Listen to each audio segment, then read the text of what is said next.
Halo, perkenalkan kami dari kelompok 10. Kami akan menjelaskan tentang organisasional design dengan dosen pembimbing Bapak Umban Adijaya.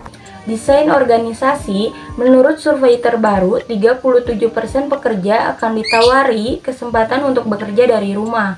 Sebuah studi menunjukkan bahwa bekerja dari rumah dapat meningkatkan efisiensi sebesar 13%.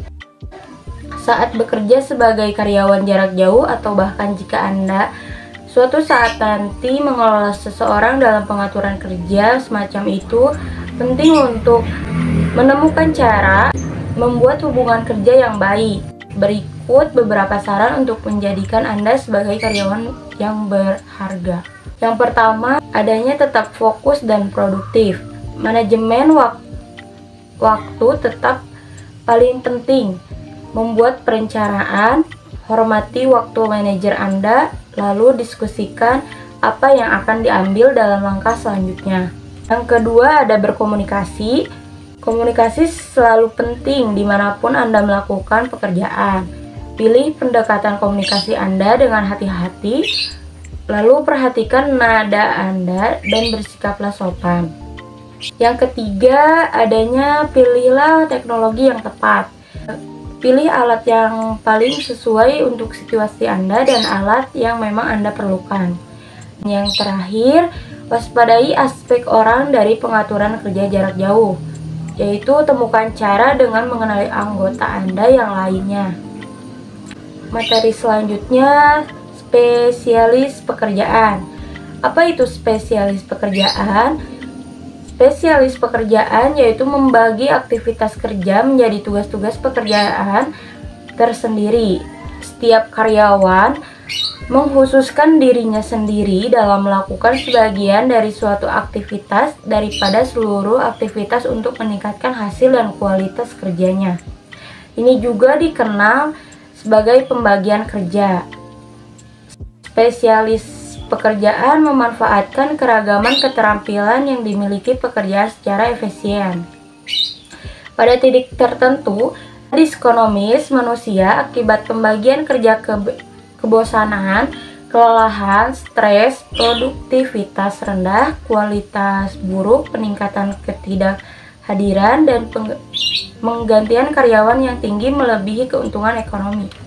Materi selanjutnya yaitu rantai komando. Nah, rantai komando di sini yaitu garis kewenangan yang menjelaskan siapa yang akan melapor kepada siapa. Contohnya seperti ketika masalah muncul, siapa yang akan bertanggung jawab untuk menyelesaikan masalah itu, dan orang perlu tahu siapa yang menjadi bos dari orang yang melakukan kesalahan itu. Seperti yang teman-teman lihat ya, bahwa ada 3 konsep untuk memahami rantai komando di sini. Nah, konsep yang pertama yaitu otoritas atau kewenangan, yang kedua ada tanggung jawab, dan yang ketiga ada kesatuan komando. Nah, konsep yang pertama dulu yaitu otoritas atau kewenangan, itu mengacu pada hak yang melekat pada posisi manajerial untuk mengarahkan apa yang harus dilakukan. Nah, ada 2 poin. Poin yang pertama yaitu otoritas lini, itu memberikan hak kepada manajer untuk mengarahkan pekerjaan seseorang karyawan. Hubungan otoritas ini seperti bos dan karyawan. Seorang bos memiliki hak untuk mengarahkan pekerjaan karyawan dan membuat keputusan tanpa berkonsultasi dengan siapapun. Poin yang kedua, ada otoritas staf. Otoritas staf ini akan terbentuk jika organisasi tahu perusahaan sudah menjadi cukup besar dan terjadi kekurangan sumber daya dan waktu sehingga tidak menyelesaikan pekerjaan dengan efisien. Nah, fungsi dari otoritas staf ini adalah untuk membantu, menasehati, mendukung, dan mengurangi beban informasional. Konsep yang kedua, tanggung jawab. Nah, ketika seseorang itu memiliki hak atau wewenang dengan kadar tertentu untuk melakukan sesuatu, nah seseorang itu akan memiliki kewajiban yang setara dengan wewenangnya untuk melaksanakan dan merancang kegiatan yang akan dilakukan.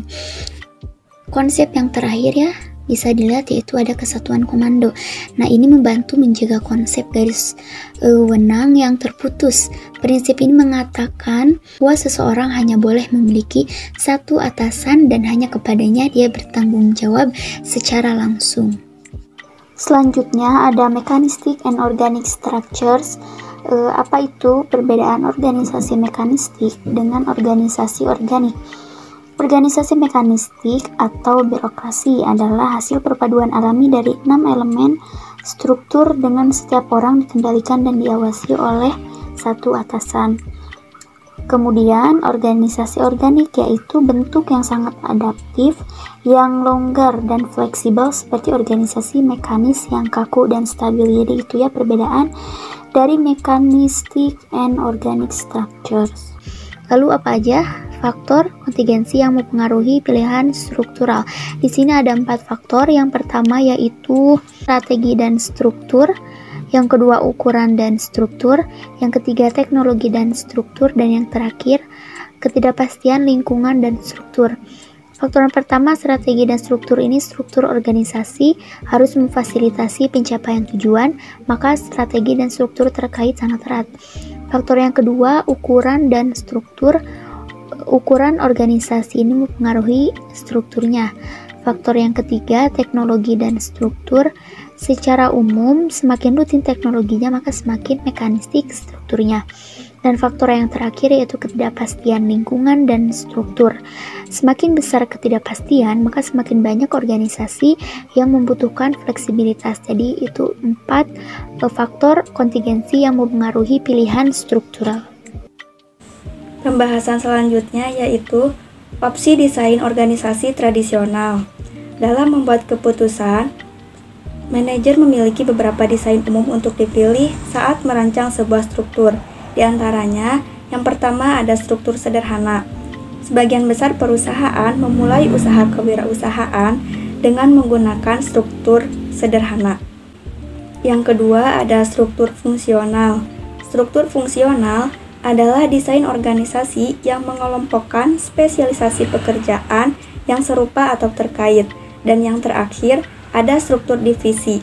Struktur divisi adalah struktur organisasi yang terdiri dari unit atau divisi bisnis yang terpisah.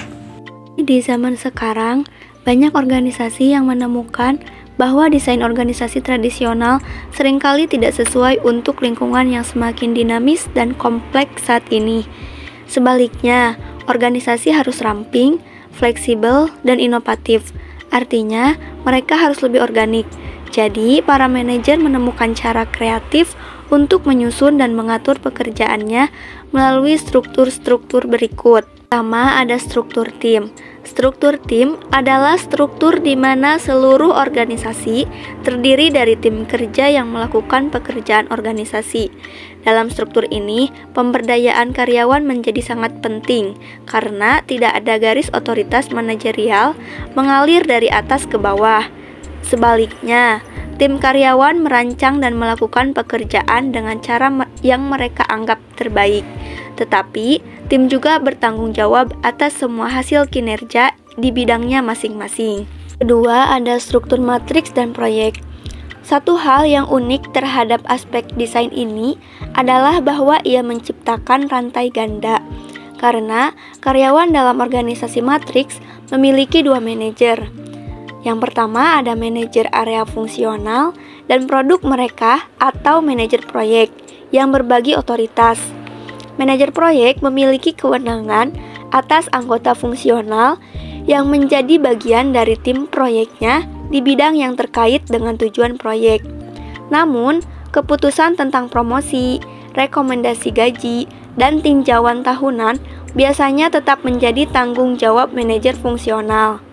Desain matriks atau melanggar prinsip kesatuan perintah yang mengatakan bahwa setiap orang harus melapor hanya kepada satu bos.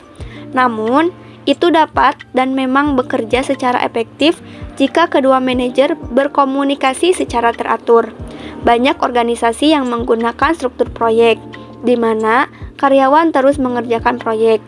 Berbeda dengan struktur matriks, struktur proyek tidak memiliki departemen formal di mana karyawan kembali pada saat penyelesaian proyek. Sebaliknya, karyawan menggunakan keterampilan, kemampuan, dan pengalaman khusus mereka untuk proyek lain. 1. Organisasi tanpa batas. Pengaturan struktural untuk menyelesaikan pekerjaan yang telah berkembang di sekitar tumbukan masif adalah contoh desain organisasi kontemporer lain yang disebut organisasi tanpa batas. Sebuah organisasi yang desainnya tidak ditentukan atau terbatas pada horizontal, vertikal, atau eksternal yang diberlakukan oleh struktur yang telah ditentukan sebelumnya. Meskipun gagasan untuk menghilangkan batasan mungkin tampak aneh, banyak dari organisasi paling sukses saat ini menemukan bahwa mereka dapat beroperasi paling efektif dengan tetap fleksibel dan tidak terstruktur. Bahwa struktur yang ideal untuk mereka tidak memiliki struktur yang kaku, terbatas, dan ditentukan sebelumnya. 2. Organisasi virtual. Jenis pekerjaan virtual biasanya melibatkan penelitian, penjualan, pemasaran, dan pengembangan media sosial. Tugas yang dilakukan di mana saja dengan komputer dan akses online. Organisasi virtual biasanya terdiri dari sejumlah kecil karyawan penuh waktu dan spesialis luar yang sementara dipekerjakan sesuai dengan kebutuhan untuk mengerjakan proyek. Contohnya adalah ketika Second Life adalah sebuah perusahaan yang menciptakan dunia virtual avatar online yang penuh warna, sedang membangun perangkat lunaknya. Pendirinya adalah Philip Rosedal, memperkerjakan programmer dari seluruh dunia dan membagikan pekerjaan menjadi sekitar 1.600 tugas individu dan menyiapkan database hingga memperbaiki bug. Prosesnya bekerja dengan sangat baik. Perusahaan menggunakan untuk semua jenis pekerjaan. Telecommuting. Telecommuting adalah pengaturan kerja di mana karyawan bekerja di rumah dan dihubungkan ke tempat kerja oleh komputer. Tak perlu dikatakan, tidak setiap pekerjaan adalah kandidat untuk telecommuting, tetapi banyak juga. Bekerja di rumah biasanya dianggap sebagai keuntungan yang dianggap bagi beberapa karyawan yang beruntung, dan pengaturan seperti itu tidak sering diizinkan. Sekarang banyak bisnis memandang telecommuting sebagai kebutuhan bisnis. Terlepas dari daya tariknya yang jelas, banyak manajer yang enggan mempekerjakan karyawan menjadi hubs laptop. Mereka berpendapat bahwa karyawan akan membuang waktu untuk menjelajahi internet atau bermain game online daripada bekerja, bahwa mereka akan mengabaikan klien, dan bahwa mereka akan sangat merindukan persahabatan dan pertukaran sosial di tempat kerja. Karyawan sering sekali mengungkapkan keprihatinan yang sama tentang pekerjaan dari jarak jauh, terutama ketika berhubungan dengan isolasi karena tidak di tempat kerja.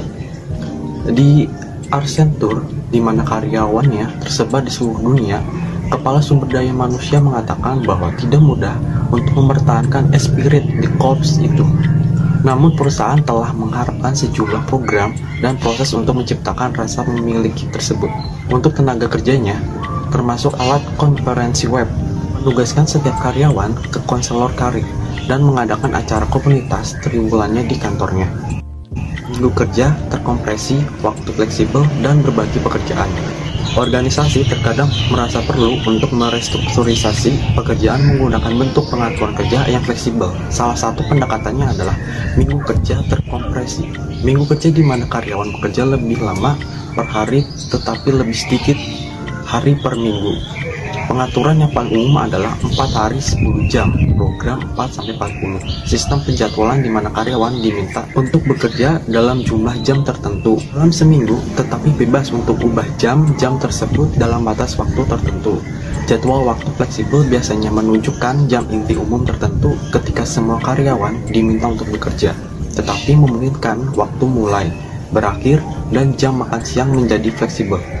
Menurut survei perusahaan oleh Families and Work Institute, 81% responden sekarang menawarkan tunjangan waktu fleksibel. 66 survei oleh Watson White tentang perusahaan menengah dan besar menemukan bahwa jadwal kerja yang fleksibel adalah tunjangan yang paling umum ditawarkan.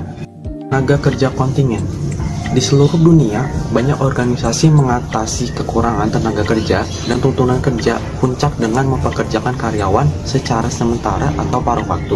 Menurut Biro Statistik Tenaga Kerja Amerika Serikat, pekerja lepas adalah orang yang tidak mengharapkan pekerjaan mereka untuk bertahan atau yang melaporkan bahwa pekerjaan mereka bersifat sementara. Juga mereka tidak memiliki kontrak implisit atau eksplisit untuk pekerjaan yang sedang berlangsung. Pengaturan kerja alternatif mencakup orang-orang yang dipekerjakan sebagai kontraktor independen, pekerja panggilan, pekerja agen bantuan sementara, dan pekerja yang disediakan oleh perusahaan kontrak. Survei baru-baru ini terhadap para eksekutif Puncak mengungkapkan bahwa mayoritas perusahaan dari berbagai industri mempekerjakan pekerja tidak tetap. Salah satu masalah utama yang dihadapi bisnis dengan pekerja tidak tetap mereka, terutama mereka yang merupakan kontraktor atau pekerja lepas independen, adalah mengklasifikasikan siapa sebenarnya yang memenuhi syarat sebagai satu. Putusan tentang siapa dan siapa yang bukan kontraktor independen tidaklah mudah atau tidak sepenting kelihatannya. Perusahaan tidak perlu membayar pajak, jaminan sosial, Medicare, atau asuransi pengangguran pada pekerja yang diklasifikasikan sebagai kontraktor independen. Dan orang-orang itu juga tidak dicangkup oleh sebagian besar undang-undang tempat kerja. Definisi hukum pekerja kontrak bergantung pada seberapa besar kendali yang dimiliki perusahaan atas orang tersebut. Artinya, apakah perusahaan mengkontrol apa yang pekerja lakukan dan bagaimana pekerja melakukan pekerjaannya. Ketika sebuah perusahaan memiliki kendali lebih, individu tersebut kemungkinan besar akan dianggap sebagai karyawan, bukan kontraktor independen. Tapi tidak selalu seperti yang dinyatakan dalam putusan pengadilan baru-baru ini, dan bukan hanya masalah hukum atau pajak. Yang penting dalam bagaimana pekerja diklasifikasikan, implikasi struktural, terutama dalam hal menyelesaikan pekerjaan, dan bagaimana masalah kinerja diselesaikan.